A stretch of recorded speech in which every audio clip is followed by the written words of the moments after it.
सीखो। मीराबाई कलम ने सुना कि गिरधर लाल जी को गोद में लिए विदा हो गए अपने घर से।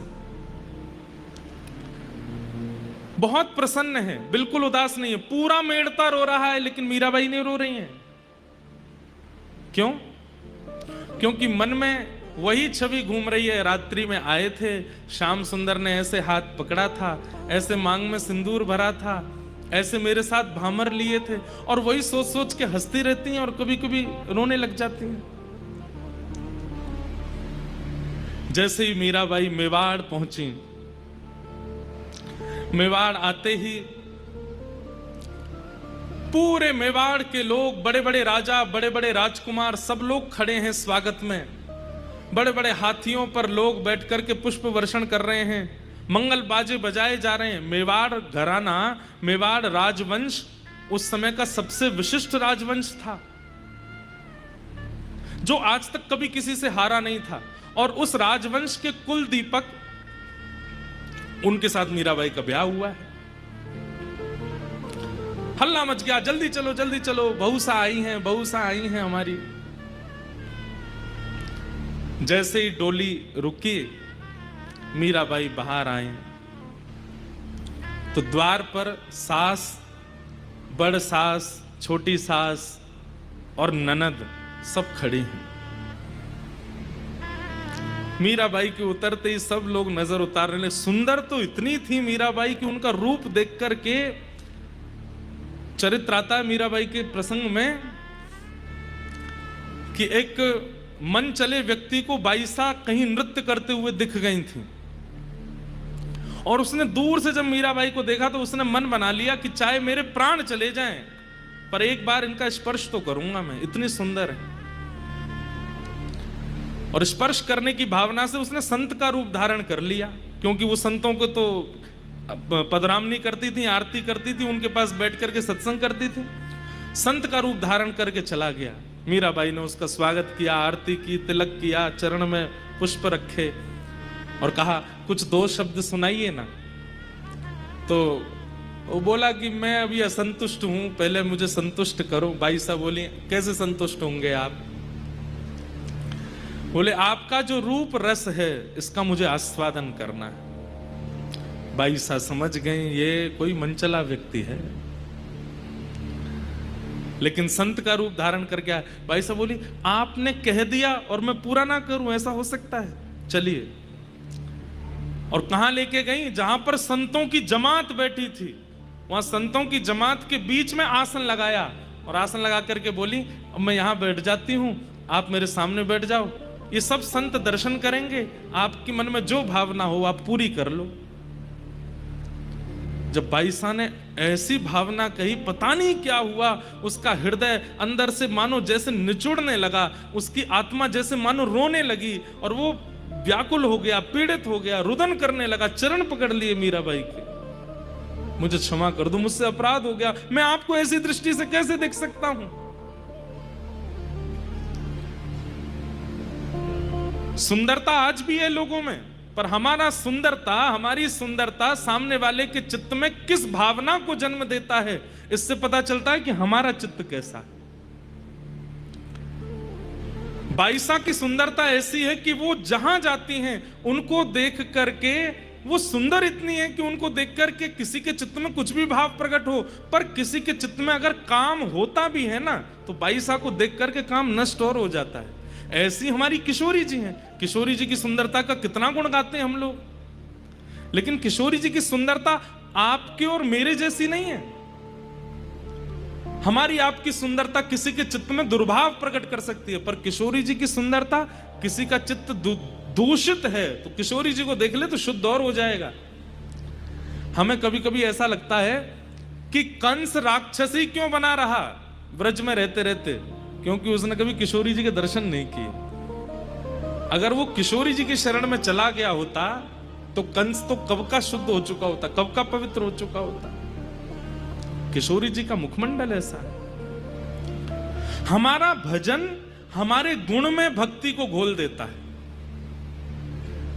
अगर कोई बहुत सुंदर है, बला का सुंदर है, और वो भजनानंदी अगर बन जाए ना, तो नित्य उसका भजन ऐसा हो जाएगा कि उसकी सुंदरता फिर किसी के चित्त में दुर्भाव को नहीं प्रकट करेगी, उसकी सुंदरता चित्त में कृष्ण को ही प्रकट करेगी। मीराबाई बहुत सुंदर है। बाईसा जैसे ही आई, ननद और सास वो तो बावली हो गई, इतनी सुंदर। अरे मोती लाओ, हीरे लाओ, जवाहरात लाओ, उनसे नजर उतारें अपनी भाभी सा की। राजा कुंवर भोजराज सब लोग उनको सराहना करने लगे, इतनी सुंदर तुम्हारी पत्नी है, कितने भाग्य हैं तुम्हारे। तो एक रस्म होती है कि जब दहली में प्रथम प्रवेश बहू करती है तो नेग मांगा जाता है। तो ननद नेग मांगती है कि नेग दो, फिर अंदर जाने देंगे। पहले भैया से मांगा, भोजराज जी से कहा नेग दो, तो भोजराज जी ने हाथ के कड़ूला दिए, पैरों की पायल दी, सुंदर सोने के और उनमें हीरे जड़े हुए। बोले भैया ने तो हाथ और पैर की पायल दी भाभी सा, अब आप नेक दो, और आप तो गले का हार दो, आपका हार मुझे बहुत अच्छा लग रहा है। तो मीराबाई ने ऊपर एक हार पहना हुआ था, तो बोली ननद जी ये तो बाह्य हार दिखाई दे रहा है, असली हार तो इसके अंदर पहना है, वो आपको देती हूँ। अंदर क्या था? अंदर कंठी माला पहन रखी थी, अपने गले से कंठी उतारी और कंठी उतार करके ननद के गले में बांध दी। महाराज ननद को तो इतनी अवहेलना लगी अपनी, और बाई साहब वहीं खड़े खड़े प्रवचन देने लगी। क्या बोले कि ये जो है ना सोने का, अगर इसको पहन करके आप रखोगी, इस पर चोर की भी दृष्टि जा सकती है, वो चुराने का उसका मन हो जाएगा। और हे ननद जी, कल को जब आपके प्राण निकलेंगे ना, तो ये उतार लिया जाएगा, हाथ के कंगन, पैर के कड़ूला और ये गले के हार सब उतार लिए जाएंगे, लेकिन कंठी को कोई नहीं उतारेगा, इसलिए कंठी पहन के रहो आप। ये तो मरते दम तक संग रहती है और कल्याण और करती है, ठाकुर जी की प्राप्ति कराती है। उतार करके पकड़ के फेंक दी। बोले ये तो पहला दिन है इनके आने का, आप जानती हैं आप कहां आई हैं? ये मेवाड़ है, ये मेड़ता में पहनते होंगे लकड़ियां, मेड़ता में पहनते होंगे कंठी आदि, हमारे यहां कोई नहीं पहनता है, ऐसे ऐसे रत्न है, अभी तो आप आई हैं, देखिएगा भीतर। अरे नहीं देना तो मना कर दीजिए, ये लकड़ियां मत पहनाइए मेरे गले में।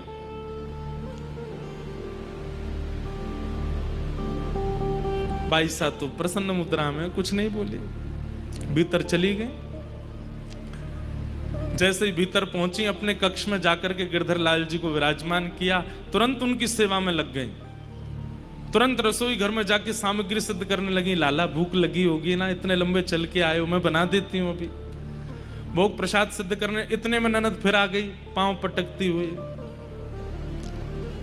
भाभी साहब, हमारे घर में आते ही सबसे पहले देवी पूजन किया जाता है, चलो।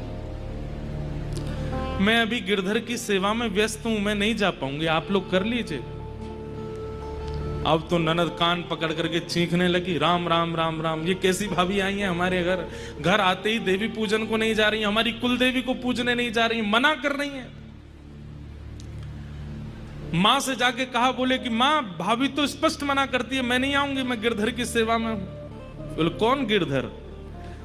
कुंवर भोज राजा गए, बोले वो उनके ठाकुर जी हैं, वो उनकी सेवा करेंगे। बंधुओं देखिए, परिवार चाहे जैसा मिले, ये कोई नहीं जानता कि कन्या को कैसा परिवार मिलेगा, लेकिन परिवार में एक व्यक्ति अगर आपके पक्ष का मिल जाए ना, तो आप वहां निर्वहन कर सकते हो। सब अनुकूल नहीं मिलते। मीराबाई को राजा भोज जो मिले हैं पति रूप में, वो बड़े सामर्थ्य देते हैं मीराबाई को, कभी रोकते नहीं। पीछे बात बिगड़ रही होती है तो वही संभाल लेते हैं, अपनी मां को जाके, बहन को, अरे ऐसे नहीं करो, वो उसके ठाकुर जी हैं, उसने मुझे, हमसे तो बताया नहीं कि कोई सेवा करेगी। बोले मुझे बताया था ना, सबको बताना आवश्यक है, मुझे बताया था, उसको सेवा करने दो। लेकिन सास तो सास, बेटा का ब्याह होते ही सास में सास पना आ जाता है पहले नहीं आता, बाद में आ जाता है। मना कर दिया था कि नहीं आ पाऊंगी, तो फिर भेजा, बोले तू जा और बोल कि मेरी आज्ञा है, देवी पूजा के लिए आना पड़ेगा अभी इसी वक्त। यहां बाई साहब खीर परोस नहीं है ठाकुर जी को, ननद फिर से आई, बोले कि माँ ने आज्ञा की है, आपको चलना पड़ेगा। मीराबाई बोली मैं नहीं आ पाऊंगी, अभी गिरधर को भोग लगाना, खीर बनी, अभी तो सब्जी सिद्ध करनी है, पूड़ी उतारनी है, और फिर लाला को ज्यादा गर्म नहीं पवाते, थोड़ा ठंडा करना पड़ेगा, फिर अपने हाथ से पवाना पड़ता है, स्वयं तोड़ के पानी पाते। फिर मना कर दिया। ननद चिल्लाने लगी, आपको पता है देवी पूजन करने से क्या होता है? बोले क्या होता है? बोले सुहाग अजर अमर हो जाता है। आप नहीं चाहती कि आपका सुहाग अजर अमर हो जाए? मीराबाई बोली जो जन्म से ही अजर अमर हो उसके लिए क्या प्रार्थना करूं? मेरे सुहाग तो जन्मे ही अजर अमर है। अब वहां ननद सोच रही है कि मेरे भाई के लिए बोल रही हैं ऐसा। बोले वो तो आपकी भावना अच्छी है, पर अपने पति की लंबी आयु के लिए देवी पूजन करना होता है, हमारे यहां आते ही आपको चलना चाहिए। मीराबाई अब थोड़ी सी नाराज हो गई, क्योंकि सेवा में विघ्न डाल रही हैं, तो हाथ पहुंचती हुई आई। बोले ननद जी आपने नहीं करी थी क्या देवी पूजा? क्योंकि इनकी ननद विधवा थी। तो मीराबाई बोली आपने नहीं करी थी देवी पूजा? बोले नहीं करी तो थी मैंने भी। तो फिर जीजा जी कहां चले गए? अब तो ननद और ज्यादा नाराज हो गई। वो तो महाराज उसी समय खटक गई मीराबाई। बोले अब नहीं छोड़ूंगे, अब ये रह के तो दिखाए। यहां पर नीचे आकर के उन्होंने तो रोना शुरू कर दिया महाराज, चीखना चिल्लाना, पूरे परिवार से कह दिया कि ये रहेंगी तो मैं नहीं रहूंगी। ये पहला दिन है मीराबाई का घर में। कुंवर भोज जाते हैं, मीराबाई को समझाते हैं, माँ की बात है आप मान लिया करो, ननद की बात है आप मान लिया करो। बोले मैं बात मानने से इनकार नहीं है, पर मेरा जो गिरधर लाल जी के समय है सेवा का, उस बीच में मैं नहीं कर सकती कुछ भी। मेरे लिए वो पाषाण नहीं है, वो मूर्ति नहीं है, वो मेरे साक्षात लाला है। उनकी सेवा करना मेरा कर्तव्य है।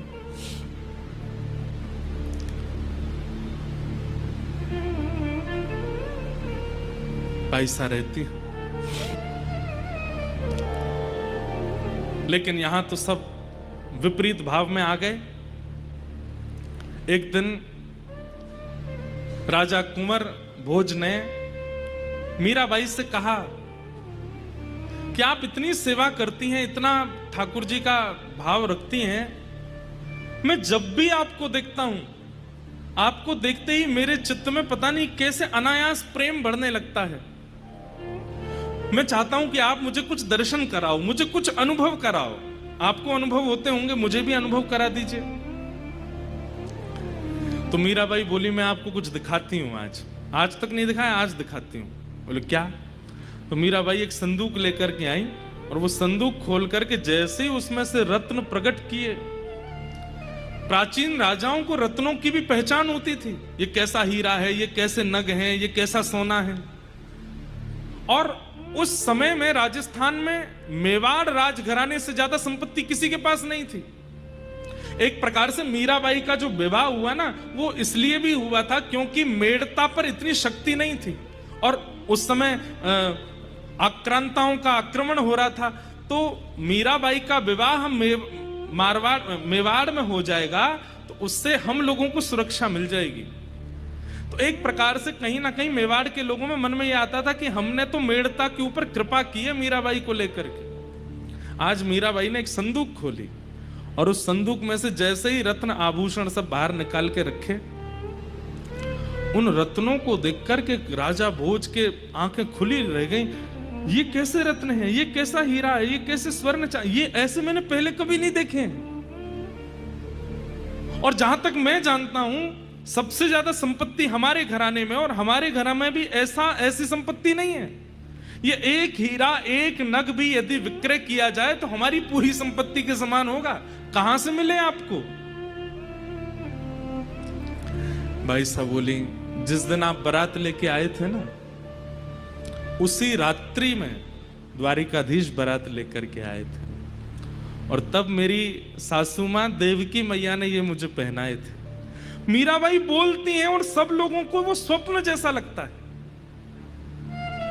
वो देवकी मैया को सास ही बोलती हैं, यशोदा मैया को बड़ सास ही बोलती हैं। बोले मेरी सासू माँ देवकी जी ने मुझे पहनाए थे, गले में ये हार पहनाया था, हाथ में ये कंगन पहनाया था, पैर में ये पाजेब पहनाई थी, और ये जो कौंधनी है ना, ये तो द्वारिकाधीश ने ही पहनाई थी।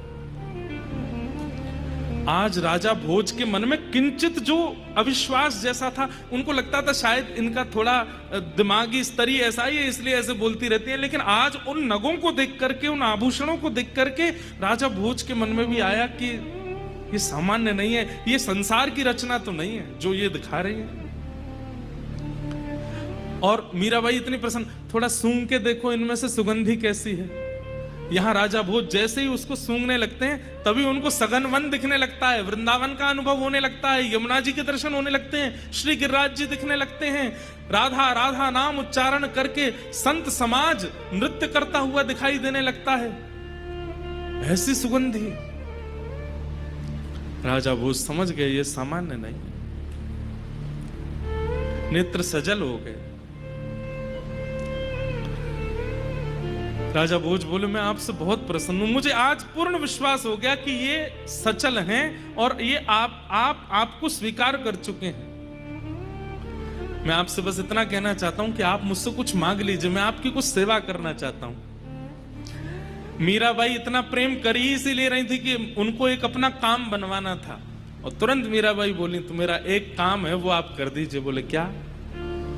आपके मेवाड़ घराने में कहीं भी मंदिर नहीं है, आपके पूरे राजभवन में कहीं भी संतों के आगमन कीर्तन कथा का कोई स्थान नहीं है। हमारी एक ही प्रार्थना है, आप देना चाहते हैं तो केवल ये दे दीजिए कि राजभवन के अंदर ठाकुर जी का दिव्य मंदिर बने, उसमें ठाकुर जी विराजमान हो, और संत वैष्णव कथा प्रेमियों को वहां आने से कोई रोक टोक ना। बस इतना कर दीजिए। मैं सत्संग के बिना नहीं रह सकती, यहां सब कुछ ठीक है, मैं ताने सह लूंगी सास के, ननद के, सब लोगों को, मुझे सब मंजूर है, पर उन तानों के विपरीत में औषधि रूप में मुझे कथा सुननी है, उसके लिए आप एक मंदिर बनवा दीजिए। कुंवर भोज बोले देवी ये तो आप ऐसा कह रही हो कि खीर में से चीनी निकालूं, कैसे निकलेगी, ये कैसे होगा? बोले और कुछ नहीं चाहिए मुझे। कुंवर भोज भी सोचे कि इन्होंने एक ही चीज तो मांगी है जैसे तैसे, ये भी मैं नहीं कर पाया तो कैसे होगा। सब विपरीत हो गए हैं, और राजा कुंवर भोज ने मेवाड़ घराने के भीतर एक 4 भुजानाथ मंदिर बनवाया, ऐसे ऐसे रत्न लगवाए। मीराबाई जैसे बोलती हैं वैसी उसकी आकृति, एक द्वार बना है जहां से संतों को आवागमन में कोई रोक टोक नहीं है। रसिक आएंगे, संत आएंगे, वैष्णव आएंगे, कथा कीर्तन सब प्रारंभ। घर के सब लोग विपरीत हो गए, लेकिन पति साथ में खड़ा है, इसलिए कोई कुछ नहीं कर पाया। लेकिन हमारे ठाकुर जी को अनुकूलता ज्यादा अच्छी लगती नहीं। भक्त बहुत रिलैक्स हो ना, तो ठाकुर जी को लगती है अरे इतना आराम कैसे फरमा रहा है, कुछ तो करो। और राजा भोज एक युद्ध में गए थे, और वहां युद्ध में एक बाण उनको ऐसा लगा जिसके कारण पूरे शरीर में रोग फैल गया। वैद्यों ने कहा अब तो इनकी सेवा करो, ये कभी भी अपने प्राण त्याग सकते। ननद तो द्वार से बोलती आई तुमने देवी पूजा नहीं की, देखो आज मेरे भैया की क्या हालत हो गई, मरणासन अवस्था में है। भोज राजा बोले मुझे और कहीं चिकित्सा के लिए नहीं जाना, मुझे मेरे कक्ष में छोड़ दो, मीरा को मेरे पास छोड़ दो, मैं उसे देखता रहूंगा, वो मुझसे बात करती रहेगी, बस मुझे यही चाहिए। मीराबाई लाल जी की सेवा करती हैं, चरणामृत पिलाती हैं, भोग लगाती हैं, भोग पवाती हैं, आसन पर बस लेटे हैं भोज राजा। एक दिन आया जिस दिन उनको अनुभव हुआ कि बस आज मेरे प्राण चले जाएंगे। आज पहली बार मीराबाई का स्पर्श किया, हाथ पकड़ लिया, आप यहीं बैठो, आपने मुझसे एक बात मांगी थी, मैंने पूरी की, अब मैं आपसे कुछ मांगू? मीराबाई बोली क्या? बोले मुझे भी वो दर्शन करना है जो आप करती। बंधुओं, मीराबाई तभी एक कीर्तन गाने लगी, और उस कीर्तन को गाते गाते गाते गाते राजा भोज मीराबाई की गोद में ही सर रख करके लेटे हैं और बाईसा के मुख की ओर देख रहे हैं। और उस कीर्तन को गाते गाते गाते गाते तभी राजा भोज ने एक बार अपनी पलक झपकी और जैसे ही खोल करके देखा तो श्री मीराबाई के रूप में ही प्यारे गिरधर लाल प्रकट हो गए और राजा भोज को दर्शन होने लगा। राजा भोज बोले, आंख खोलती मीरा है पर देखते गिरधर हैं, मुख खोलती मीरा है पर बोलते गिरधर हैं, चलती मीरा है पर हृदय में गिरधर है। ये मीरा तो बाहर की काया है पर इसके चित्त में जो आत्म रूप धारण करके बैठा है वो तो साक्षात गिरधर है। आज मीराबाई के रूप में ही प्यारे गिरधर लाल जी का दर्शन हो गया, नेत्र सजल हो गए राजा भोज के। और कहा, अब एक चीज और दे दीजिए। बोले, क्या? अपने चरण स्पर्श करा दीजिए। मीराबाई बोली, ये आज्ञा तो मैं नहीं दे सकती। बोले, नहीं, बस और कुछ नहीं चाहिए, बस अपने चरण स्पर्श करा दीजिए एक बार। मीराबाई बार बार मना करती रही पर राजा भोज जिद पर अड़ गए। मैं तब तक प्राण नहीं त्यागूंगा, मुझे प्राण त्यागने हैं, अब मेरा अंतिम समय है। आज मीराबाई भी रो रही हैं। बोले कि आप मेरे परम मित्र हैं, आप मेरे परम सखा हैं, इस प्रकार आप मत जाइए। बोले, बस अपना चरण स्पर्श करा दीजिए। बाईसा तो मना करती नहीं पर राजा भोज ने जैसे ही बाईसा के चरण स्पर्श किए और स्पर्श करके माथे से अपना हाथ लगाया, उसी क्षण राजा भोज उनके प्राण निकल गए। हाहाकार मच गया मेवाड़ में। हमारे युवराज चले गए। दौड़ करके जाके देखा तो एक और बात थी। आज वैसे तो मीराबाई कभी श्रृंगार करती नहीं थी, जोगन भेष में रहती थी। आज उन्होंने पता नहीं ठाकुर जी का कोई उत्सव करने के लिए 16 श्रृंगार और कर रखे हैं। सर से नख तक पूरे श्रृंगार में है आज मीराबाई। और उनकी गोद में राजा भोज मरणासन है, मृत्यु सैया पर है, मर चुके हैं। और इस दृश्य को देख करके तो और आग बबूला हो गए घर के लोग।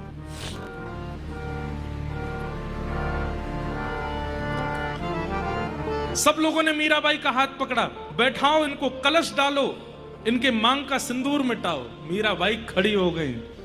बोले कि सिंदूर उसका मिटाइएगा जिसका ना हो कोई, मेरा तो है, मेरे तो सामने खड़े, मैं सिंदूर नहीं हटाऊंगी, मैं चूड़ियां नहीं तोड़ूंगी। सोचिए बंधुओं, वो कैसा मंजर रहा होगा। सारी नारियां चारों तरफ से घेर करके मीराबाई को ताने दे रही हैं और मीराबाई हिल नहीं रही है वहां से। ननद आगे कहती, मेरे भाई को खा गई आप, मेरे भाई के प्राण ले लिया आपने, हमारे पूरे मेवाड़ को अनाथ कर दिया आपने। और आज जो रस्में हैं जो वो तो आज तक करी नहीं। और आज जो एक बिना पति के पत्नी का जो धर्म होता है वो भी नहीं निभा रही हो आप। मतलब मृत्यु के बाद भी मेरे भैया को चैन से नहीं रहने दोगी। मीराबाई कहती हैं, ये पूरी दुनिया नहीं जानती है लेकिन आपके भैया जानते थे कि मेरा विवाह उनसे केवल मेवाड़ में आने के लिए हुआ था, कि वे चाहते थे कि मैं मेवाड़ आऊं, मेरे गिरधर मेवाड़ आवे। वास्तव में मेरा विवाह हो चुका है। क्या पागलपना करती रहती हो, किससे विवाह हुआ है तुम्हारा?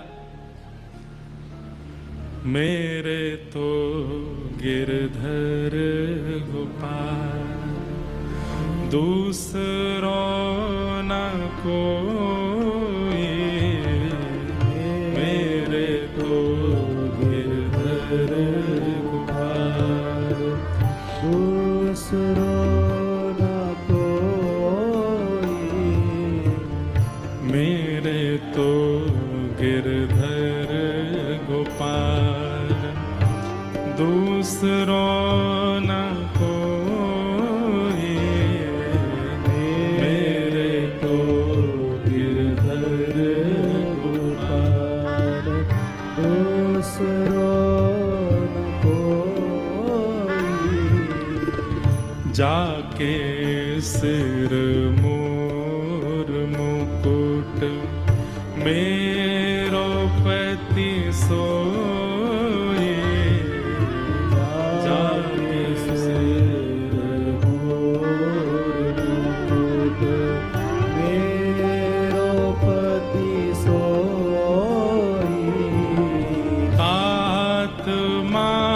मात भ्रात बंधु तात मात भ्रात बंधु तात मात भ्रात बंधु तात मात भ्रात बंधु अपनो नहीं कोई मेरे तो गिरधर गोपाल दूसरो न कोई मेरे तो गिरधर यहाँ कितना बड़ा पहाड़ टूट पड़ा है। एक तरफ राजा कुंवर भोज की अर्थी जा रही है और दूसरी तरफ मीराबाई गिरधर लाल को कस के पकड़ के खड़ी हैं और ना जाने कितनी नारियां वहां पर उनको खींच रही हैं, उनके हाथ के चूड़ियां तोड़ने के लिए, मांग का सिंदूर मिटाने के लिए। और वे गा रही हैं कि मेरे यही हैं और कोई नहीं है। जब ये हैं तो फिर मैं सिंदूर क्यों हटाऊं। मेरे तो गिरधर गोपाल दूसरो न कोई मेरे तो गिरधर गोपाल दूसरो न कोई। मीराबाई कहती हैं आप चाहती हैं ना कि मैं श्रृंगार में ना रहूं, मुझे जैसे रहना चाहिए आप लोगों के अनुसार आप चाहती हैं मैं वैसा भेष धारण कर लूं। आप चले जाइए, मैं अपने आप कुछ ना कुछ धारण कर लूंगी, नहीं लगेगा श्रृंगार मेरे मुख पर। और चूनर के किए टूक ओढ़ली नीलो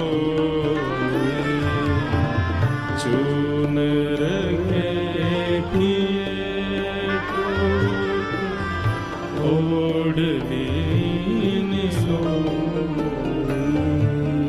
चूनर के किए टूक ओढ़ली नीलो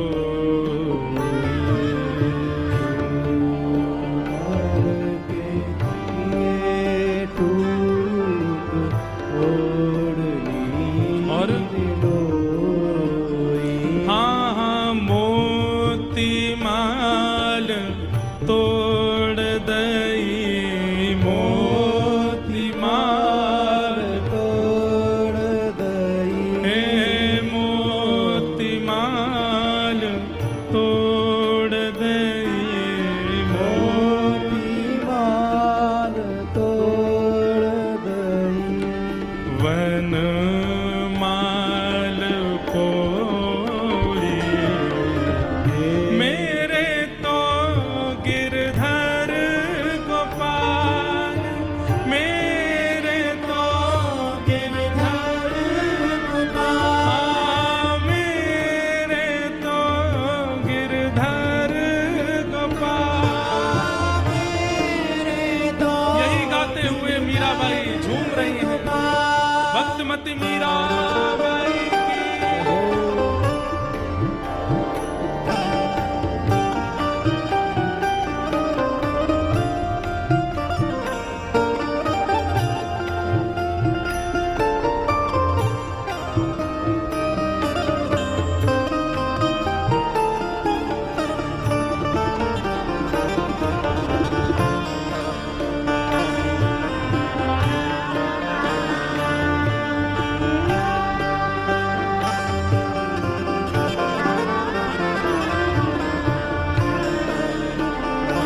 अपने राजकीय वस्त्रों का त्याग कर दिया। जो मीरा बचपन से आज तक एक राजकुमारी तो है ही, उसी भेष में रहती है, लेकिन आज बैरागन हो गई है। केवल एक सामान्य सी लोई मतलब सॉल उसको ओढ़ लिया है। गले में मोतियों के और अद्भुत अद्भुत रत्नों की माला सब उतार करके किनारे धर दी है। गले में केवल एक बनमाला और केवल एक तुलसी की माला धारण कर ली है। हाथ में करताल उठा ली है। और आ गई हैं सबके सामने। बोले अब आप राजी हैं, मैं ऐसे ही रहूं, आप यही चाहते थे ना, अब मेरे रूप को देख लीजिए, अब चिंतित मत होइए। तुरंत गई हैं चार भुजानाथ जी का जो मंदिर बना है, और वहां जाकर के संतों के मध्य दोनों भुजा उठा करके नृत्य करने लगी मीराबाई। भगत देख राजी होई, जगत देख रोई। भगत देख राजी होई, जगत देख रोई। हे दासी मीरा लाल गिरधर दासी मीरा लाल गिरधर दासी मीरा लाल गिरधर दासी मीरा लाल गिरधर। तारो अब मोहे मेरे तो गिरधर पार, दूसरो न कोई मेरे तो गिरधर पार। हे दासी मीरा लाल गिरधर दासी मीरा लाल गिरधर। हे दासी मीरा लाल गिरधर दासी मीरा लाल गिरधर। तारो अब मोरे मेरे तो गिरधर पार। दूसरो न कोई मेरे तो गिरधर पार। मेरे तो गिरधर गोपाल मेरे तो गिरधर पार।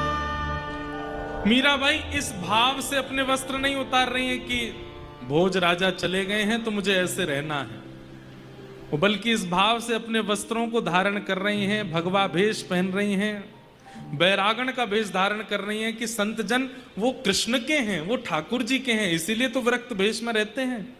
मैं भी तो ठाकुर जी हूं, तो मुझे भी ऐसा ही भेष धारण करना चाहिए।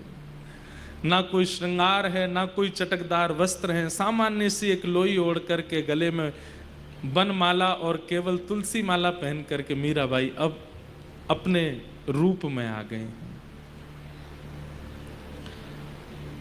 और अब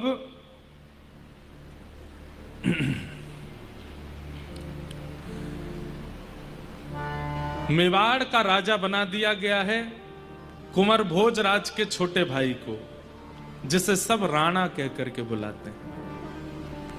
और आप सुनकर के आश्चर्यचकित होंगे, राज्य गद्दी पर बैठते ही राजा सबसे पहला निर्णय जो लेता है वो निर्णय बहुत महत्वपूर्ण होता है। और यहां राणा ने सबसे पहले राज्य गद्दी पर बैठते ही निर्णय लिया है, मीराबाई की मृत्यु, मेरे भाई को मारने वाली, मेरे पूरे परिवार का नाश करने वाली मीरा को मैं जीवित नहीं देख सकता। उसे मरवाना है, चाहे जैसे मरे, उनकी मृत्यु मुझे चाहिए।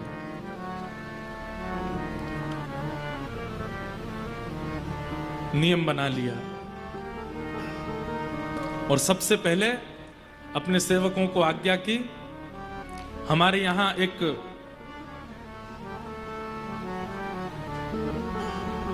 बंदी बना हुआ बाघ है, एक शेर है, उस शेर को मीराबाई के कक्ष के पास छोड़ दो।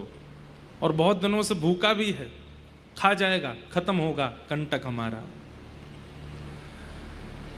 जाकर के उस बाघ को छोड़ दिया मीराबाई के कक्ष के सामने। सुबह सुबह का समय मीराबाई भोर का पद गा रही हैं, ठाकुर जी को जगा रही हैं। जागिए गोपाल लाल, जागिए गोपाल लाल, जागिए गोपाल लाल। गा रही हैं पद, और उसी समय सखियों की दौड़ने की आवाज आती है। हाथ से थाल छूट गए हैं, सब चीख रही हैं। मीराबाई कहती क्या हुआ, तुम इतनी घबरा क्यों रही हो? बोले भाई साहब बाहर मत जाइएगा, छुप जाइए जल्दी। क्यों? अरे एक बाघ आ गया है, आपके द्वार पर खड़ा है। मीराबाई ने जैसे सुना बाघ, सुबह जो माला, जो भोग, जो प्रसादी, जो आरती गिरधर लाल जी के लिए तैयार करके रखी है, उन सबको एक थाल में सजा करके मीराबाई जा रही हैं। सखियां कह रही भाई साहब उधर मत जाइए, वहां बाघ बैठा है।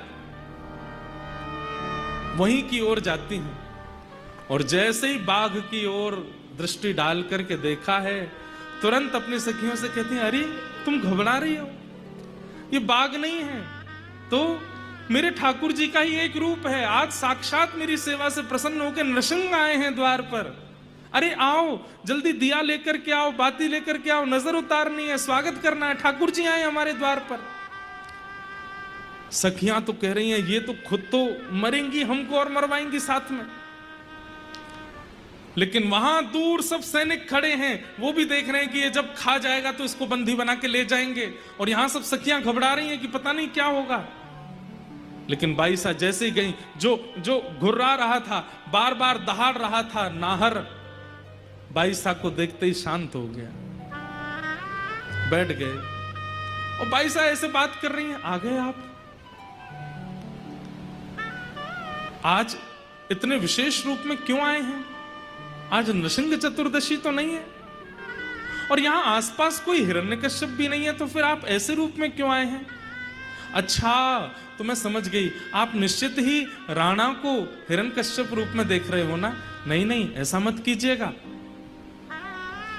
और बाईसा कहती हैं अब आप आ गए हैं, थोड़ा स्वागत स्वीकार कीजिए। अपने हाथ से माला पहना रही हैं, अपने हाथ से तिलक कर रही हैं, और जो भोग प्रसादी गिरधर लाल जी के लिए लेकर के बैठी थी, बोले आप गिरधर ही तो आए हैं मेरे सामने। अपने हाथ से जैसे कोई बछिया बछड़ा को पवाता है, ऐसे अपने हाथ से पवा रही हैं उस बाघ को। सब जगह मेरे ठाकुर जी। ये दृश्य देख करके सब आश्चर्यचकित हो गए, और बाईसा ने जैसे प्रणाम करके आरती की है, वो बाघ वहां से उल्टे पैर लौट करके चला गया, कुछ नहीं बिगाड़ पाए। और बाईसा तुरंत लौट करके आई, हाथ धो करके अपने लाल जी की सेवा में लग गए। इतना सामान्य था सबके लिए। सबने जाकर के राणा जी को बताया, बोले बाघ तो कुछ नहीं बिगाड़ पाया, बल्कि मीराबाई ने तो माला पहनाई, आरती करी, उसको अपने हाथ से प्रसाद पवाया। अब बंधुओं ऐसी स्थिति में सोच विचार तो ये करना चाहिए कि भाई उनकी भक्ति कैसी है कि बाघ भी उनसे कुछ नहीं बोला। लेकिन राणा क्या विचार कर रहा है, ये छोटे देश की आई है ना, जादू सीख के आई है, इसको तंत्र आता है, और उस तंत्र से इसने बाघ को अपने वश में कर लिया। पहले मेरे भैया को अपने वश में किया था, अब उस बाघ को अपने वश में कर लिया है। अरे बहुत बड़ी तांत्रिक है, इसके तंत्र मंत्र की विद्याओं में ये सब जीव फंस जाते हैं।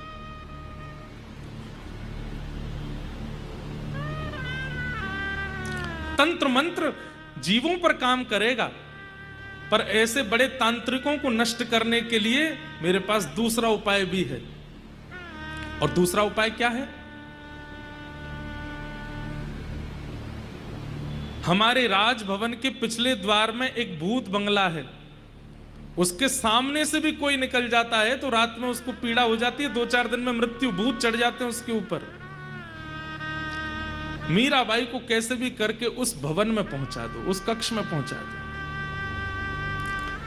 बाईसा को लेकर के उस भूतिया भवन में लेकर के गए, जहां पर अनेक पिशाच, अनेक भूत प्रेत आदि सब होंगे।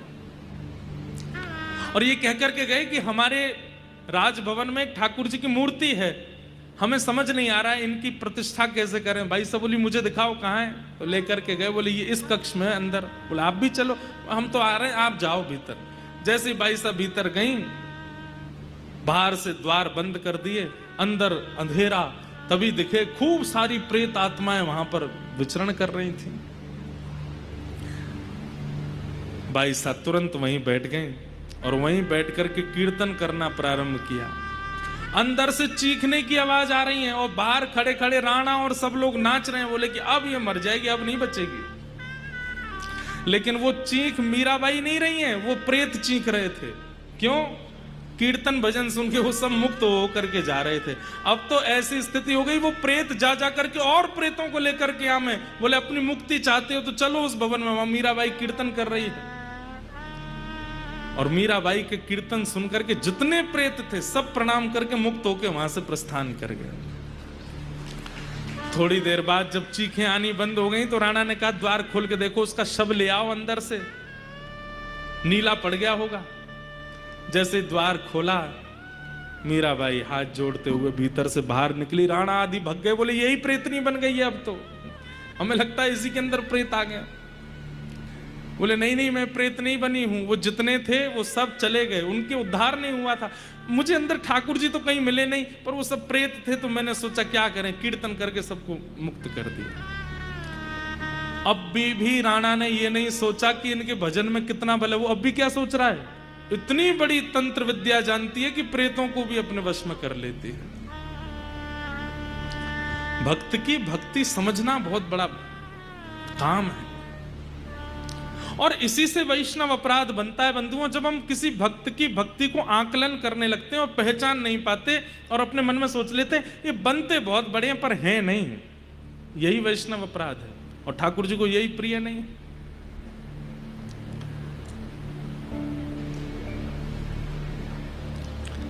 लेकिन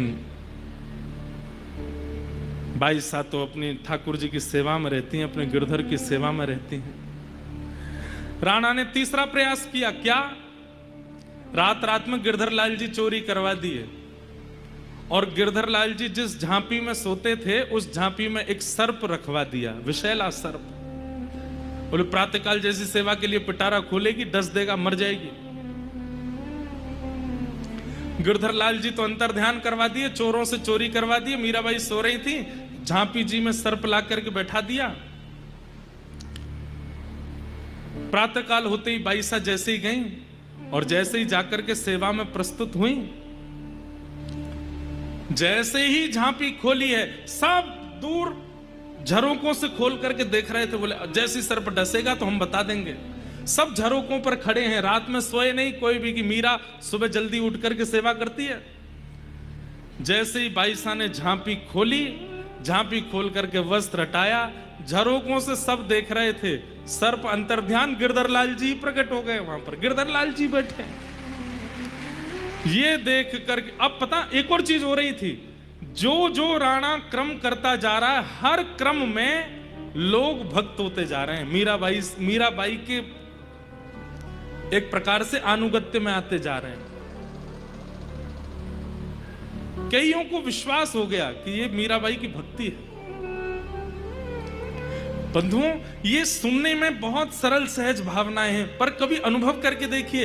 एक अकेली लड़की जिसके ना मां है ना पिता है साथ में, एक पति थे वो भी चले गए और कोई साथ में नहीं है समर्थन देने वाला सेवा में, पर निडर अपनी भक्ति पर विश्वास, अपने गुरु पर विश्वास करके मीराबाई जैसे दांतों के बीच में जीव ऐसे रह रही हैं मेवाड़ में। कई बालक आते हैं, कईयों के पत्र आते हैं मेरे पास में। एक बालक आज सुबह मिलने का क्रम था, तो एक बालक आया, रोने लगा। बोले महाराज जी मेरे परिवार वाले 3 दिन से मुझसे बात नहीं कर रहे। मैंने कहा क्यों? बोले मैं कथा में आता हूं इसलिए। मुझे कभी कभी बहुत कष्ट लगता है, आपके बच्चे कहीं किसी बार में तो नहीं जा रहे ना, आपके बच्चे कहीं कुछ गलत खाने पीने तो नहीं जा रहे ना, कथा सुनने जा रहे हैं, सत्संग सुनने जा रहे हैं, अपने आप को सुधार रहे हैं, अपना आचरण सुधार कैसे हो सकती है? और एक बात बताऊं, माता पिता की पीड़ा मुझे पता है। उनको ये लगता है कि ये ज्यादा सुधर गया तो इसके लायक कैसे मिलेगा दूसरा साथी, क्योंकि संसार में सब सुधरे हुए नहीं है। चिंता क्यों करते हो आप? ठाकुर जी है ना, ठाकुर जी ढूंढ के लाएंगे उसके लिए कोई। भैया बालकों को संसारी बनाओगे तो आपको उसके लिए अनुकूल जीवन साथी ढूंढना पड़ेगा, पर वो बालक ठाकुर जी को भेजेगा तो ठाकुर जी उसके लिए ढूंढ के भेजेंगे। ठाकुर जी लाएंगे या ते कर ब्याह या के संग रहे।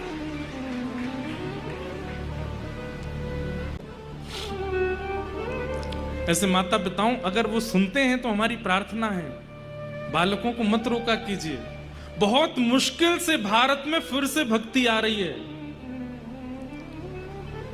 कोविड से पहले का भारत बहुत विचित्र था, पर ये कोविड के बाद में एक प्रकार से किशोरी जी ने बड़ी कृपा कर दी है कि अब बालकों में फिर से भक्ति आ रही है। अब आने वाली जनरेशन थोड़ी थोड़ी भक्ति में हो रही है, थोड़ा भजन करती है, वृंदावन की ओर रुझान, कथाओं की ओर रुझान उनका बढ़ रहा है। बहुत मुश्किल से भक्ति आई है। सूरदास जी एक पद में कहते हैं, संबत 2000 के पीछे ऐसा योग बढ़े, पूरब पश्चिम उत्तर दक्षिण चहुविधि काल फिरे। 2000 जिसमें हम लोग जी रहे हैं अभी, सूरदास जी ने अपने पद में लिखा है कि जब 2000 वर्ष प्रारंभ होगा, ऐसा योग बनेगा कि पूरब पश्चिम उत्तर दक्षिण चारों दिशा से काल आक्रमण करेगा।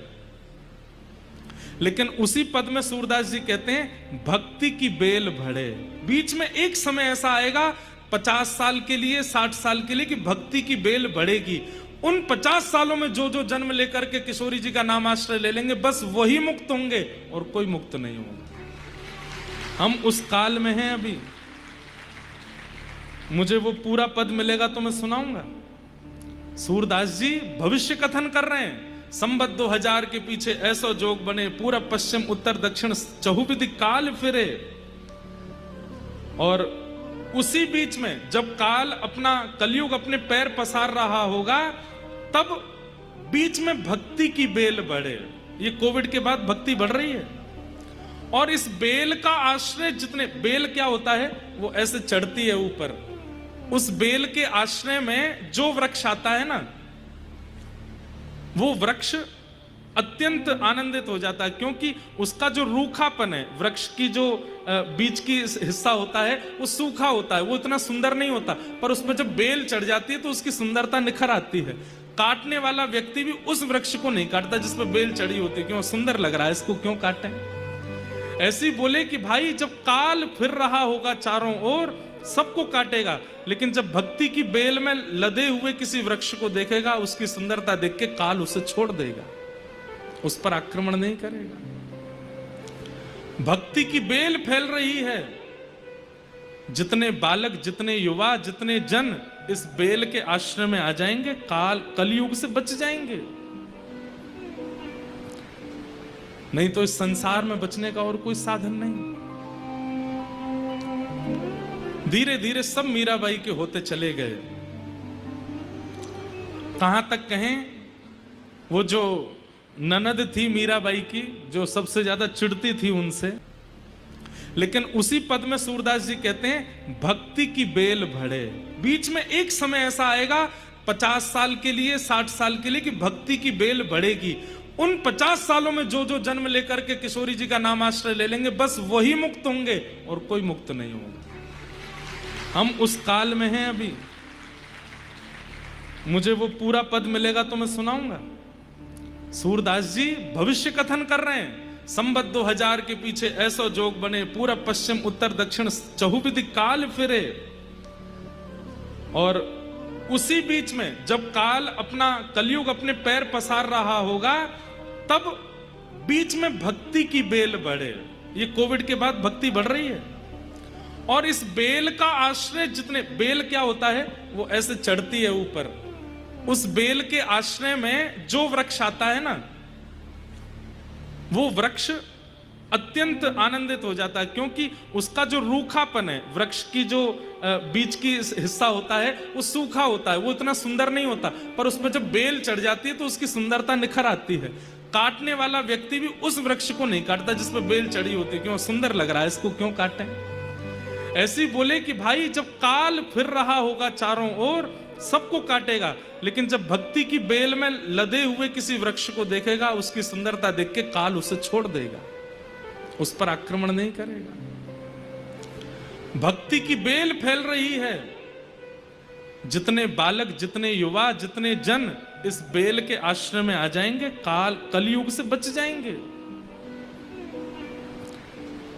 नहीं तो इस संसार में बचने का और कोई साधन नहीं।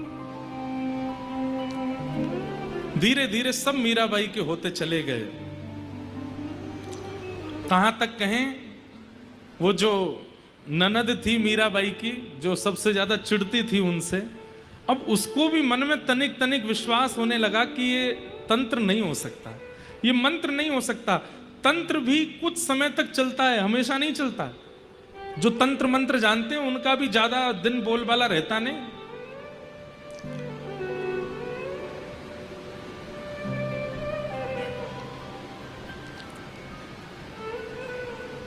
अंतिम प्रयास किया राणा ने।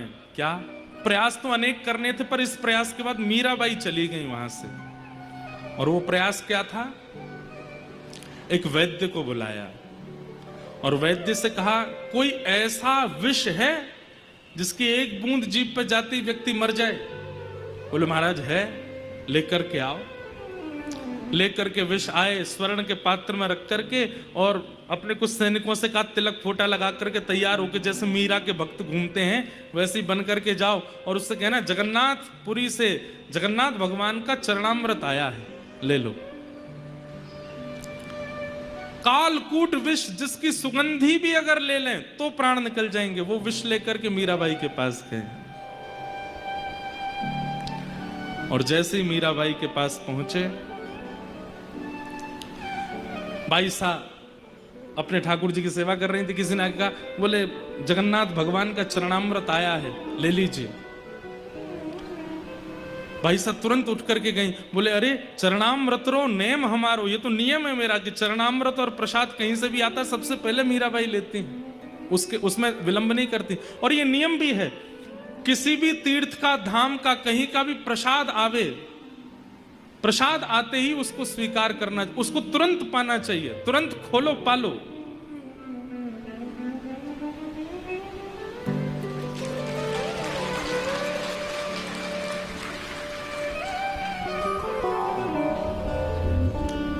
बोलो वृंदावन बिहारी लाल की, श्री राधा रमण लाल की। आज बंधुओं, कभी कभी मन में एक बात आती है, और बाईसा का चरित्र कहते कहते तो बार बार आती है, कि ठाकुर जी ने बाईसा के पास उनकी भक्ति की अनुकूलता प्रकट करने वालों को रहने नहीं दिया। पहले राव दूधा जी को दूर किया, उसके बाद राणा भोज को, कुंवर राज भोज को भी दूर कर दिया। मीराबाई अकेली भक्ति करती हैं। भाग्यशाली हैं, सौभाग्यशाली हैं वो लोग जिनके माता पिता भाई बंधु उनको भजन करने देते हैं, और उन भाग्यशालियों में एक नाम हमारा भी है। मीराबाई का चरित्र चल रहा है। पूज्य गुरुदेव भगवान को भी संभवतः पता तो नहीं है, पर गत वर्ष यहाँ वचन दिया था कि मीरा चरित्र सुनाएंगे, तो श्रीमद् भागवत के संपुट के साथ मीरा चरित्र चल रहा है। तो मीराबाई का भी चरित्र कह रहे हैं। फिर आज नंदोत्सव भी है। बाईसा जैसे ही वृंदावन पहुंचेंगी तो फिर हम नंदोत्सव मनाएंगे। तो राणा ने एक वैद्य को बुलाया और वैद्य को बुला करके कहा,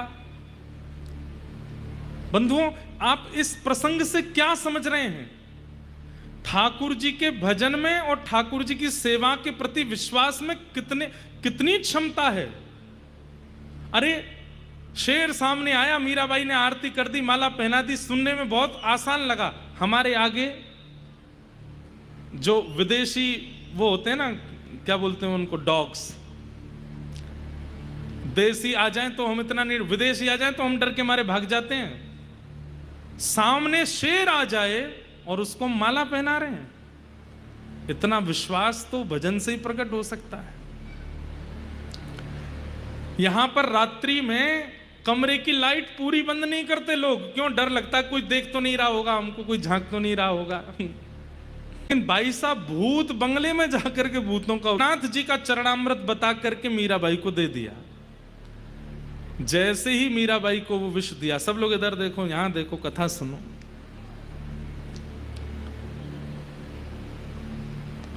उतने में ही ननद जो देख रही थी उसको, उसके सामने ही सब होता था। आज पता नहीं उसके मन में क्या आया, दौड़ करके गई और बाईसा का हाथ पकड़ लिया, इसको मत पीना, जहर है। मैं जान गई हूं, मेरे दिव्य चक्षु खुल गए हैं भाभी सा। आप जिस दिन पहले दिन आई, आपने मुझे कंठी पहनाई, मैंने उसी दिन उतार दी थी, परंतु आज मेरे चित्त को यह अनुभव हो गया है कि आप सामान्य नहीं, आपका भजन बल अतीत है। मैं वो कंठी ढूंढ करके लाई हूं जो मैंने ही फेंक दी थी, आज आपसे कह रही हूं मुझे पहना दो। मीराबाई ने आज वही कंठी पहना दी अपनी ननद को, और फिर उसके बाद ननद बोली, अब आप ये विष मत पियो। मीराबाई बोली, बताते समय सैनिकों ने कहा था जगन्नाथ जी का चरणामृत है। अब जिस प्रकार रसगुल्ला का नाम लेते ही रसगुल्ला के प्रेमी के जीभ पे पानी आ जाता है, समोसा का नाम लेते ही उसको चाहने वाले के मन में इच्छा प्रकट हो जाती है, अब भगवत चरणामृत नाम लेते ही मेरे मन में भावना प्रकट हो चुकी है। अब मेरी जिह्वा व्याकुल हो रही है चरणामृत को लेने की। अब तुम भले ही कहो ये विष है, पर मेरा मन तो हो रहा है कि मैं इसे ग्रहण कर लूं, धारण कर लूं। ननद रोने लगी, चरण पकड़ ली, नहीं भाभी साहब मुझे क्षमा कर दो, ये विष है, इसको मत पीना। बोले अब मैं नहीं पीऊंगी तो जैसे एक व्यसनी तड़पता है व्यसन के लिए, मेरी जिह्वा तड़प रही है इसको पान करने के लिए। जगन्नाथ जी का चरणामृत मैं कैसे छोड़ूं, तुम बैठी रहो, कुछ नहीं होगा। और लेकर के प्याला जैसे मुख से लगाया, पान कर लिया। कहते हैं ज्यों ज्यों घूंट ले रही हैं मीराबाई, त्यों त्यों उनके दिव्य रूप का तेज बढ़ रहा है, घट नहीं रहा है। और जैसे ही विष का पान किया है, रूप देख करके ननद ने तो उनको उसी समय गुरु बना लिया। कंठी तो पहना दी, अभी मेरी गुरु। कुछ नहीं हुआ मीराबाई को, तुरंत अपना मुख प्रक्षालन करके हाथ धो करके बैठ गई सेवा करने के लिए गिरधर लाल जी की। ननद अब दौड़ करके राणा जी के पास गई और जाके बोली, भैया मैं आपके चरण पकड़ती हूं। ये भाभी सामान्य नहीं है हमारी, इतना सब कुछ आपने किया, ये सब जगह से जीवित बच गई हैं। ये कोई तंत्र नहीं है, ये कोई मंत्र नहीं है, मैंने प्रत्यक्ष देखा है, ये उनकी भक्ति। राणा बोले आज विष गया है, उसको पी के मरेगी वो। बोले मैं लेकर के आई हूं पात्र साथ में, पी लिया है, कुछ नहीं हुआ उनको। ननद तो सुधर गई, लेकिन राणा अब भी नहीं सुधरा।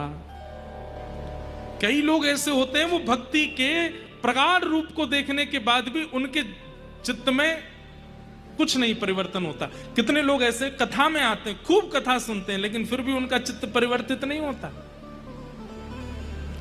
हमारे पूज्य नाना जी कहते थे, बोले भैया करंट निकला है तो सारे बल्ब जलेंगे, लेकिन जो फ्यूज होगा वो ही नहीं जलेगा। जो अंदर से ही फ्यूज बैठा है वो नहीं जल सकता। मीराबाई की भक्ति के करंट से पूरा मेवाड़ प्रज्वलित होने लगा, लेकिन राणा अभी भी प्रज्वलित नहीं है, फ्यूज है भीतर से। मतलब इतना पाप है उसकी आत्मा और चित्त में कि वो मीराबाई को सन्मुख देखने के बाद भी उस पर कोई असर नहीं हो रहा।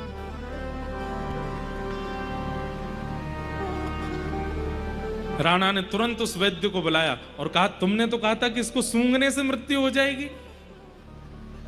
वैद्य ने आके कहा, इसमें तो बहुत विष था, कहां गया सारा? बोले सब पी गई मीरा, पचा गई। महाराज मैं आपके आगे हाथ जोड़ करके कहता हूं, ये सामान्य नहीं है, ये वास्तविक कालकूट विष है।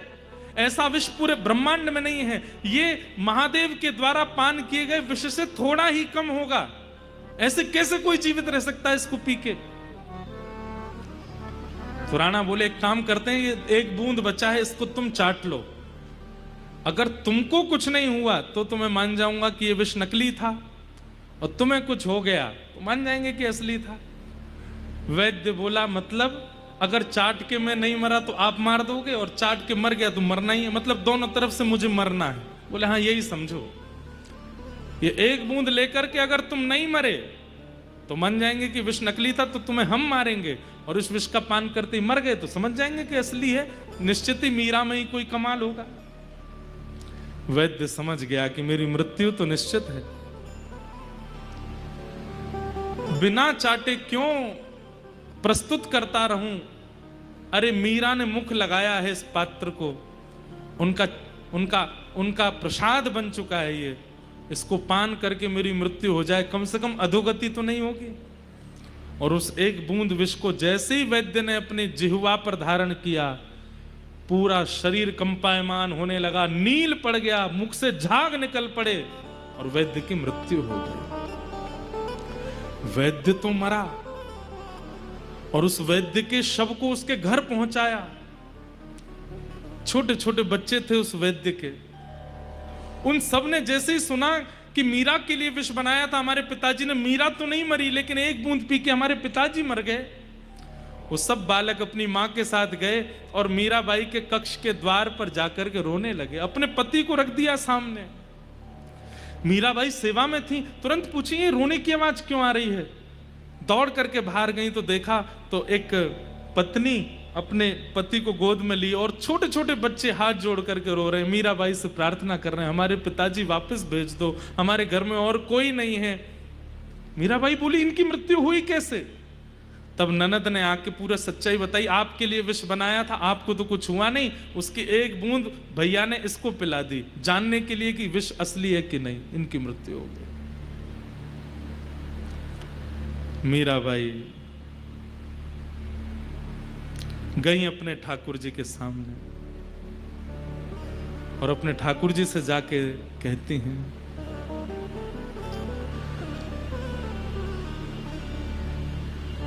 हरि अधम उदाहरण मारो हरि, हरि ही अधम उदाहरण। गज बूढ़त अरज सुन धावा, गज बूढ़त अरज सुन धावा, भगता कष्ट निवारण, भगता कष्ट निवारण। हे गिरधर, आज तक मैंने आपसे कोई याचना नहीं की, मीराबाई ने आज तक प्रार्थना नहीं की है गिरधर लाल जी से, आज पहली बार कर रही हैं। हमेशा केवल रूप के लिए गाया होगा, हमेशा केवल कोई अपने मन का भाव गाया होगा, पर ठाकुर जी से आज पहली बार कुछ मांग रही हैं मीराबाई। एक गज ने आपको पुकारा था, उसकी अरज सुनते ही आप अपने गरुड़ पर बैठ करके उसका उद्धार करने के लिए गए थे।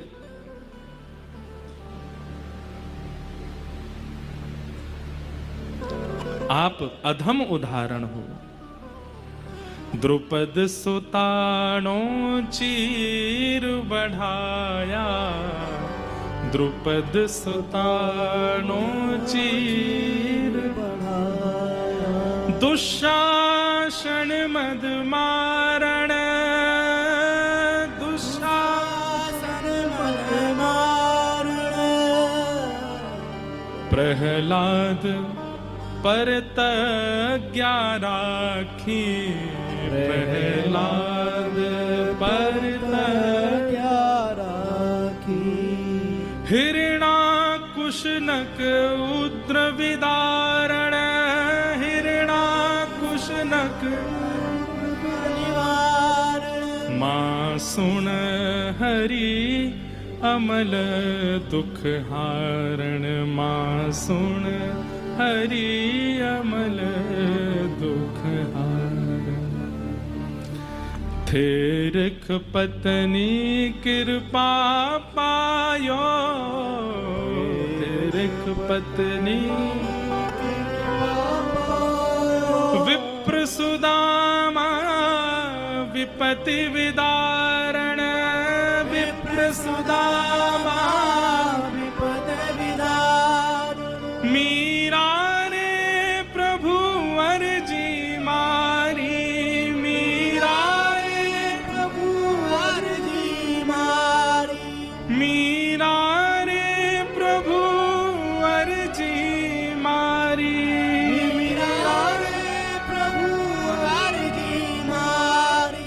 अब अबेर कुण कारण, हाँ अब अबेर गुण कारण, मारा हरि अधम उदाहरण, मारा हरि अधम उदाहरण। हे नाथ, आपको गज ने पुकारा, आप उसकी रक्षा के लिए पहुंच गए।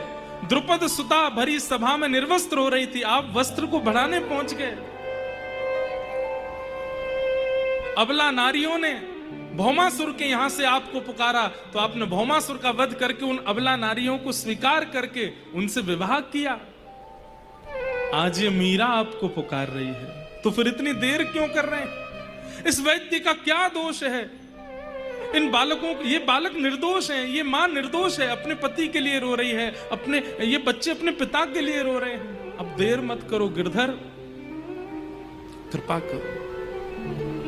और तुरंत मीराबाई के मन में पता नहीं क्या स्फूर्ति आई, ठाकुर जी का चरणामृत वहां रखा था, अपने गिरधर लाल जी का चरणामृत लेकर के गई और ले जा करके नील पड़ा है उस वैद्य का शरीर, मुख से झाग निकले हैं। मीराबाई ने अपने हाथ से उसका मुख खोल करके जैसे ही ठाकुर जी का चरणामृत पधराया है, चरणामृत धारण कराते ही सारा शरीर सामान्य होने लगा, नीलिमा दूर होने लगी और धीरे धीरे श्वास चलने लगी, धीरे धीरे नेत्र खुले और वो वैद्य जीवित हो गया,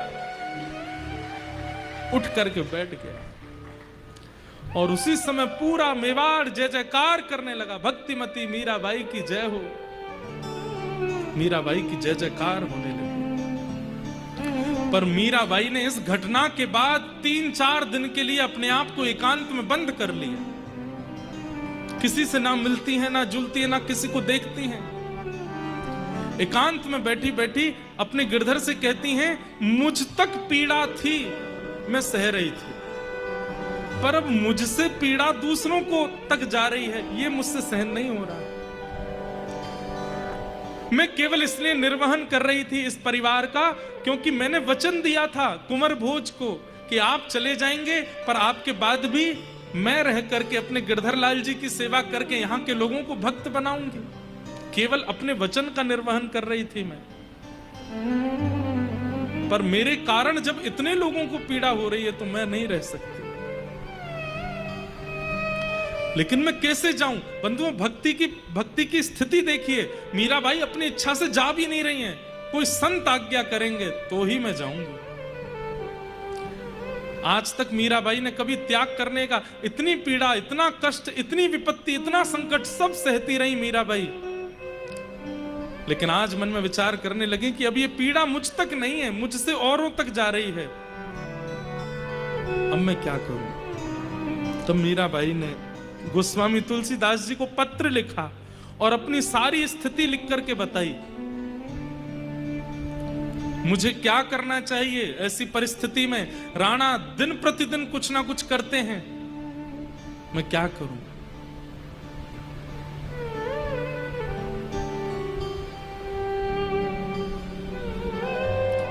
हरि को मैं छोड़ नहीं सकती, अपना वचन निर्वहन मुझे करना है, आप आज्ञा करें मैं क्या करूं। गोस्वामी तुलसीदास जी ने एक चौपाई लिख करके भेजी मीराबाई को और कहा कि जाके ही अनाराम वै देही, तजिए ताहि कोटि वैर सम, यद्यपि परम सने।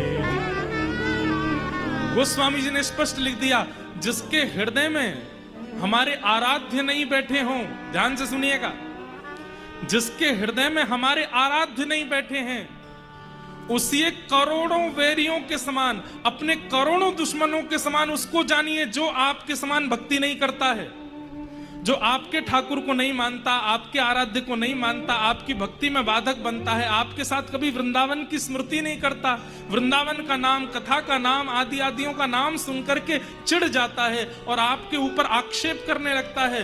इस प्रकार के व्यक्तियों को 100 दुश्मन के समान मानिए। जाके ही न राम वै देही, तजियता ही कोटि वैरिसम, करोड़ों वैरियों के समान उसको तुरंत त्याग दो, चाहे वो कितना भी अपना क्यों ना हो, उसको छोड़ दो।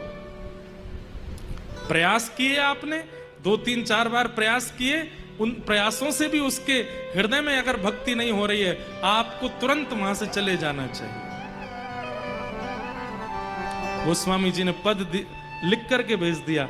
मीराबाई ने उसके बाद एक क्षण भी विचार नहीं किया, अपने गिरधर लाल जी को गोद में लिया, सब गिरधर लाल जी की सामग्री लेकर के, और मीराबाई ने मेवाड़ का त्याग कर दिया। कहते हैं बंधुओं,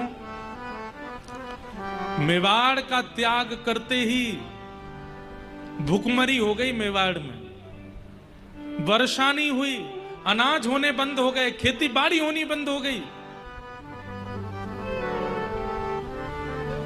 और मीराबाई छोड़ करके चली गई। और पहले तो मीराबाई मेड़ता गई हैं, आज मेड़ता में सब नाच रहे हैं, आज मेड़ता में आनंद हो रहा है, क्योंकि विवाह के बाद पहली बार मीराबाई आज लौट करके वर्षों बाद आ रही है। मेवाड़ में संतों की जमात लगी है, सब नाच रहे हैं, गा रहे हैं, उत्सव मना रहे हैं। मीराबाई आ रही, मीराबाई आई, कुछ दिन वहां रही, और उसके बाद में अब सोच लिया कि अब मेरी गति ना तो अपने घर है ना परायों के घर है, मेरा स्थान तो केवल वृंदावन है। और भक्तिमती मीराबाई निकल पड़ी वृंदावन की ओर। इतनी आयु हो जाने के बाद मीराबाई पहली बार आज वृंदावन जा रही हैं। कहते हैं मीराबाई 5 कदम चलती हैं और वृंदावन पूछती हैं सखियों से कितना दूर रह गया, कहती हैं अभी तो इतना 100 कोष दूर है वृंदावन। वो सुनते ही बेहोश हो जाती हैं, बोले मुझे विश्वास नहीं हो रहा कि मैं वृंदावन जा रही हूँ, मैं अपनी ससुराल जा रही हूँ, अपने प्रियतम के पास जा रही हूँ। फिर होश में आती हैं, फिर नाचते गाते चलने लगती हैं, फिर पूछती हैं कितनी दूर वृंदावन, बोले बस अब तो इतनी दूर रह गया, फिर मूर्छित होकर गिर पड़ती हैं। ऐसे मीराबाई पहली बार वृंदावन जा रही है। लागे वृंदावन नीको आली माने, लागे वृंदावन नीको, लागे वृंदावन नीको आली माने, लागे वृंदावन। गाइए भाव से, वृंदावन नीको आली माने, लागे वृंदावन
तो प्रसिद्ध है कि हम कथा में कहते हैं लाइट गई तो समझो ठाकुर जी आ गए।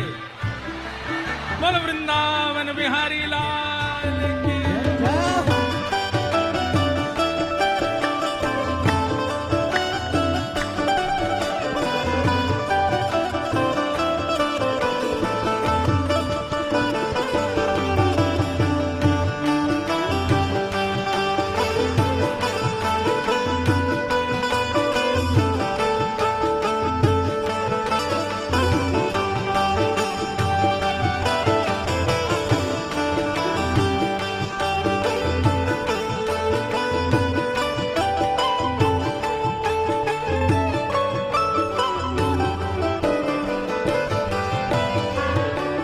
घर घर तुलसी ठाकुर सेवा, घर घर तुलसी ठाकुर सेवा, घर घर तुलसी ठाकुर सेवा, घर घर तुलसी ठाकुर सेवा। ओ दर्शन गोविंद जी को आली माने लागे वृंदावन को।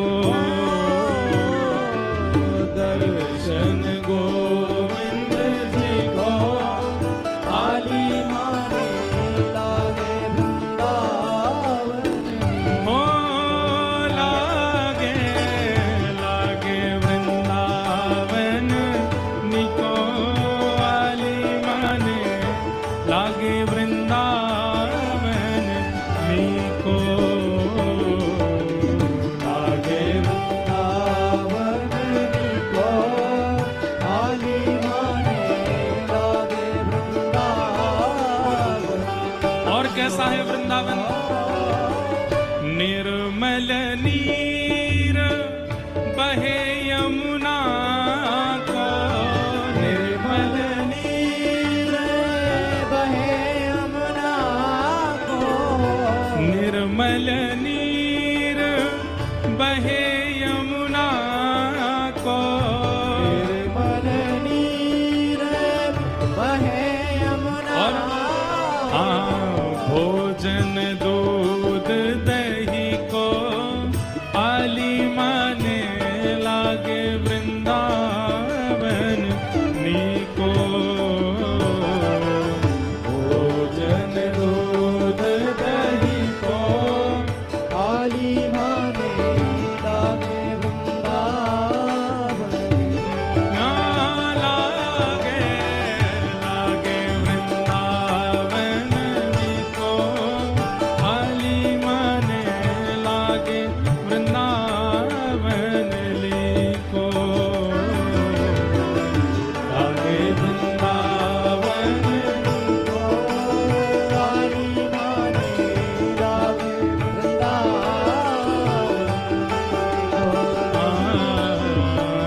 लागे वृंदावन निको आली माने लागे वृंदावन निको। लागे वृंदावन निको आली माने लागे वृंदावन। और क्या है वृंदावन में? रतन सिंहासन आप विराजे, रतन सिंहासन आप विराजे, रतन सिंहासन आप विराजे। रतन सिंहासन आप विराजे। ओ गिरधर लाल विराजे, लाल विराजे, राधा रमण विराजे।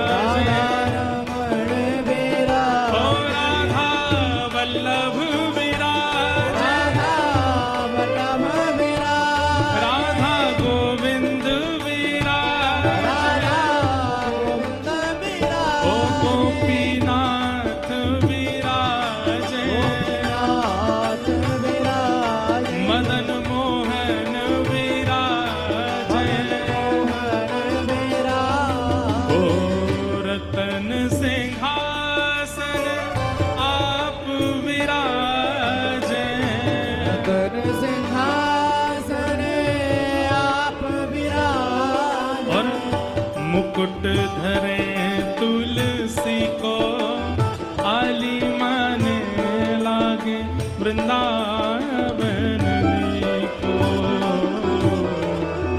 मुकुट धरे तुलसी को आली माने लागे वृंदावन बेनी को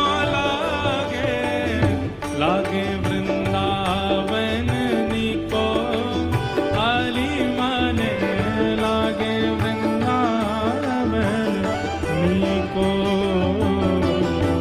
लागे वृंदावन को आली माने और वृंदावन। जैसे जैसे वृंदावन पास आता है ना तो मीराबाई को चिंता हो रही है। क्यों? अभी वृंदावन इतना दूर रह गया, कहीं मेरे प्राण चले गए तो, कहीं मेरी श्वास रुक गई तो, कहीं मेरी मृत्यु हो गई तो। ठाकुर जी से हाथ जोड़ के प्रार्थना करती हैं, बस इन प्राणों को तब तक बचा लीजिए जब तक वृंदावन आता नहीं है। और मीराबाई गाने लगती हैं, ओ थारी नौकरी में चूक कोनी राखू मारा सांवरिया, राखू मारा सांवरिया, चाकर राखो जी। हे सांवरिया माने चाकर राखो जी, हे गिरधारी माने चाकर राखो। थारी चाकरी में चूक कोनी राखू मारा सांवरिया, राखू मारा सांवरिया, चाकर राखो जी। गिरधारी माने चाकर राखो जी, बनवारी माने चाकर राखो जी। बनवारी माने चाकर राखो जी। मैं वृंदावन जाके क्या करूंगी? चाकर रहसू बाग लगासू नित उठ दर्शन पासू। मारवाड़ी भाषा है, मीराबाई की अपनी भाषा है, इसमें गाओ। चाकर रहसू बाग लगासू नित उठ दर्शन पासू। चाकर रहसू बाग लगासू नित उठ दर्शन पासू। हे वृंदावन री कुंज गलिन में, वृंदावन री वृंदावन री कुंज गलिन में, मैं तो हरि की लीला गासू, मैं तो हर की लीला गासू। थारी चाकरी में चूक कोनी राखू मारा सांवरिया, राखू मारा सांवरिया, चाकर राखो जी। हे गिरधारी माने चाकर राखो जी, हे बनवारी माने चाकर राखो जी। ओ बनवारी माने चाकर राखो। श्री राधा रमण लाल की जय हो।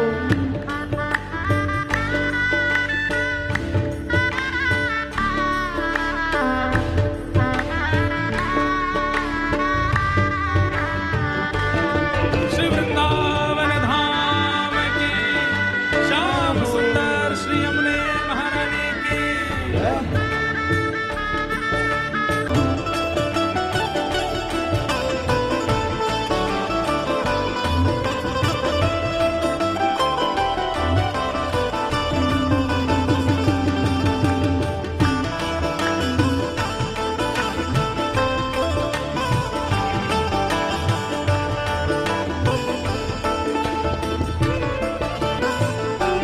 हे मोर मुकुट गल पीता, हाँ मोर मुकुट पीतांबर सोहे गल वैजंती माला। मुकुट पीतांबर सोहे गल वैजंती माला। हे मोर मुकुट पीतांबर सोहे गल वैजंती माला। मुकुट पीतांबर सोहे गल वैजंती माला। साथ में जो सखियां चल रही हैं वे कह रही हैं, हे भाई साहब ऐसा क्या है वृंदावन में? तब मीराबाई बीच बीच में बताती हैं, मोर मुकुट पीतांबर सोहे गल वैजंती माला, मुकुट पीतांबर सोहे गल वैजंती और माला। हे वृंदावन में धैनु चरावे, वृंदावन में धैनु चरावे, वृंदावन में धैनु चरावे, वृंदावन में धैनु चरावे। यहाँ मोहन मुरली वाला, यहाँ मोहन मुरली वाला, यहाँ मोहन मुरली वाला, यहाँ मोहन मुरली वाला। थारी चाकरी में चूक कोनी, राकुमारा सांवरिया, राकुमारा सांवरिया, चाकर राखो जी है गिरधारी माने चाकर राखो जी, हे बनवारी माने चाकर राखो जी है, बनवारी माने चाकर राखो। हे गिरधारी माने चाकर राखो जी ओ है। गिरधारी माने चाकर राखो जी। और वृंदावन में क्या करेंगे? और क्या करेंगे वृंदावन जाके? हरे हरे नित बाग लगाऊं, बीच बीच रखूं क्यारी, हरे हरे नित बाग लगाऊं, बीच बीच रखूं प्यारी, हे हरे हरे नित बाग लगाऊं, बीच बीच रखूं क्यारी, हरे हरे नित बाग लगाऊं, बीच बीच रखूं प्यारी।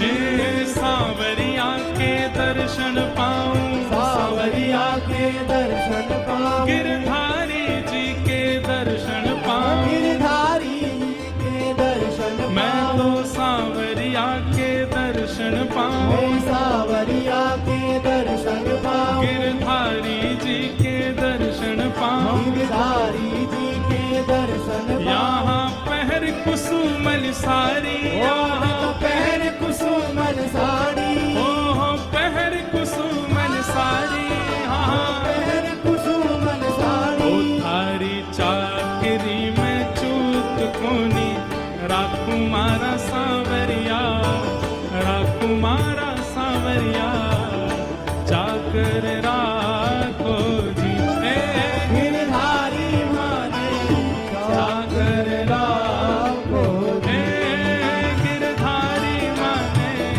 चाकर राखो जी, गिरधारी माने चाकर राखो जी। हे बनवारी माने चाकर राखो जी, बनवारी माने चाकर राखो। और अंत में कहती है, हे मीरा के प्रभु गहर गंभीरा, सदा रहो जी धीरा, मीरा के प्रभु गहर गंभीरा, सदा रहो रे धीरा।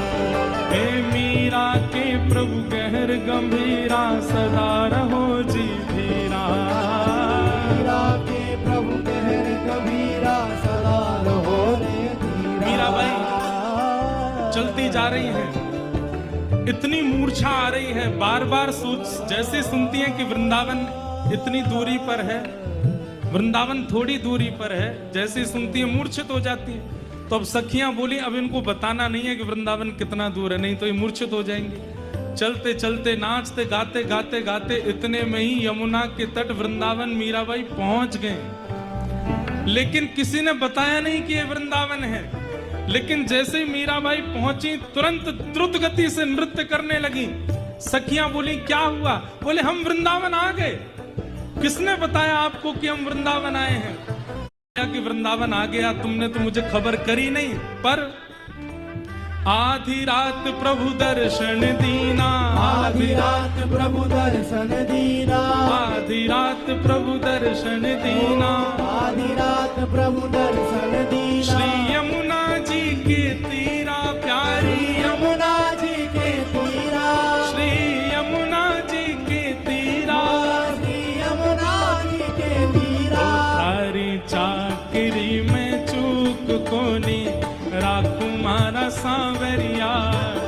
राकुमारा सांवरिया चाकर राखो जी। ओ गिरधारी माने चाकर राखो जी। गिरधारी माने चाकर राखो जी। ओ गिरधारी माने चाकर राखो जी।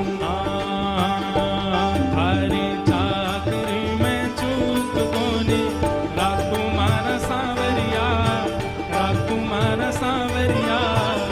चाकर राखो जी। है गिरधारी माने चाकर राखो जी। बनवारी माने चाकर राखो जी। ओ बनवारी माने चाकर राखो जी। गिरधारी माने चाकर राखो जी। ओ गिरधारी माने चाकर राखो। मन चल वृंदावन धाम, मन चल वृंदावन धाम, रटेंगे राधे राधे नाम, मिलेंगे कुंज बिहारी, ओढ़ के कामरकारी, मिलेंगे कुंज बिहारी। ओढ़ के कामरकारी। हाँ मिलेंगे कुंज बिहारी, ओढ़ के कामरकारी, मिलेंगे ओढ़ के कामरकारी। हे प्रात होत हम श्री यमुना जी जाएंगे। रात होत हम श्री यमुना जी जाएंगे। प्रात होत हम श्री यमुना जी जाएंगे। रात होत हम श्री यमुना जी जाएंगे। कर स्नान हम जीवन सफल बनाएंगे। कर स्नान हम जीवन सफल बनाएंगे। ओ कर स्नान हम जीवन सफल बनाएंगे। स्नान हम जीवन सफल बनाएंगे। होएंगे मन के पूर्ण काम, होएंगे मन के पूर्ण काम। वृंदावन वृंदावन जाने वाले की मनोकामना एक ही है। क्या एक कामना है? मिलेंगे राधा रमण जुलाल, मिलेंगे राधा रमण दुलाल। मिलेंगे राधा वल्लभ जुलाल, मिलेंगे राधा वल्लभ दुलाल। हे रटेंगे राधे राधे नाम, मिलेंगे कुंज बिहारी, ओढ़ के कामरकारी। ओ मिलेंगे कुंज बिहारी, ओढ़ के कामरकारी। ओ मिलेंगे बांके बिहारी, ओढ़ के कामरकारी।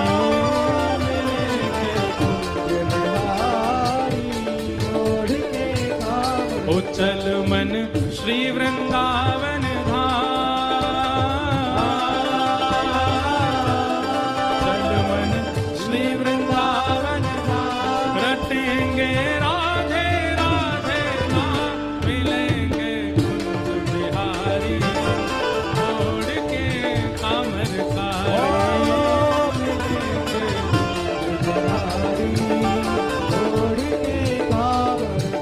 हे वृंदावन चंद भजो राधे गोविंदा, वृंदावन नाथ भजो राधे गोविंदा। हे भजो राधे राधे राधे राधे राधे गोविंदा, भजो राधे राधे राधे राधे राधे गोविंदा।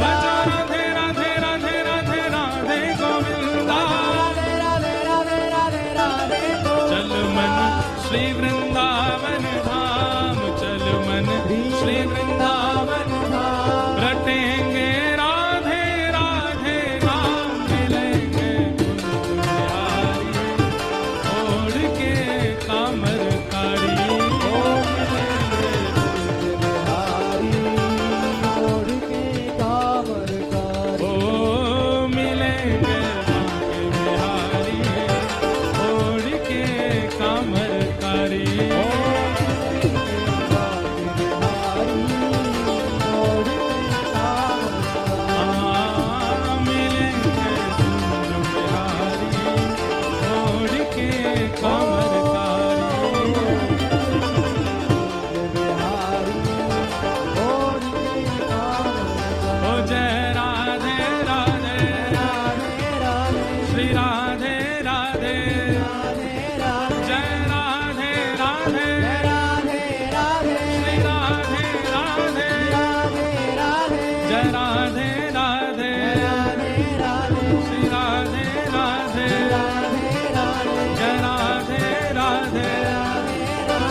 दुलारी, कीरत सुत प्यारी, ओ जय राधे राधे, जय राधे राधे, जय राधे राधे, जय राधे राधे, मैं हरिदास दुलारी, हरिवंश प्यारी, हरिदास दुलारी, हरिवंश प्यारी, गिरधर की प्यारी, जय राधे राधे, जय राधे राधे, श्री राधे राधे, जय जय राधे राधे राधे, श्री राधे राधे, जय राधे राधे, श्री राधे राधे, जय जय श्री राम,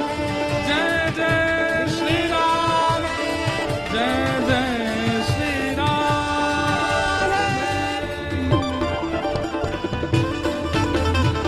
बोल वृंदावन बिहारी लाल की जय।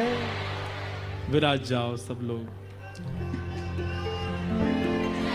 ओ थारी चाकरी में चूक कोनी, राखू मारा सांवरिया, राखू मारा सांवरिया, चाकर राखो जी, गिरधारी माने चाकर राखो जी। मीराबाई वृंदावन पहुंच गए। वृंदावन जाकर के मीराबाई ने श्री यमुना जी में स्नान किया, वृंदावन की परिक्रमा लगाई। आज जीवन भर के जितने भी कष्ट संकट पीड़ाओं का अनुभव आज तक किया, मानो सबका जैसे निवारण हो गया हो वृंदावन आकर के। मीराबाई ने जाकर के श्री कुंज बिहारी लाल जी के दर्शन किए, बिहारी जी के सन्मुख बैठ कर के पद गाया। मोर मुकुट माथे तिलक विराजे, कुंडल अलंकारी को हमरो प्रणाम। श्री बांके बिहारी को हमरो प्रणाम। श्री बांके बिहारी को हमरो प्रणाम। मीराबाई अब वृंदावन आ गए हैं। आगे वृंदावन में जो जो लीलाएं की हैं, आज वृंदावन आई हैं तो वृंदावन में मीराबाई ने अनुभव किए, वो सब हम कल के भाव में सुनेंगे। अब हम श्रीमद् भागवत जी में नंदोत्सव की ओर आगे बढ़ेंगे।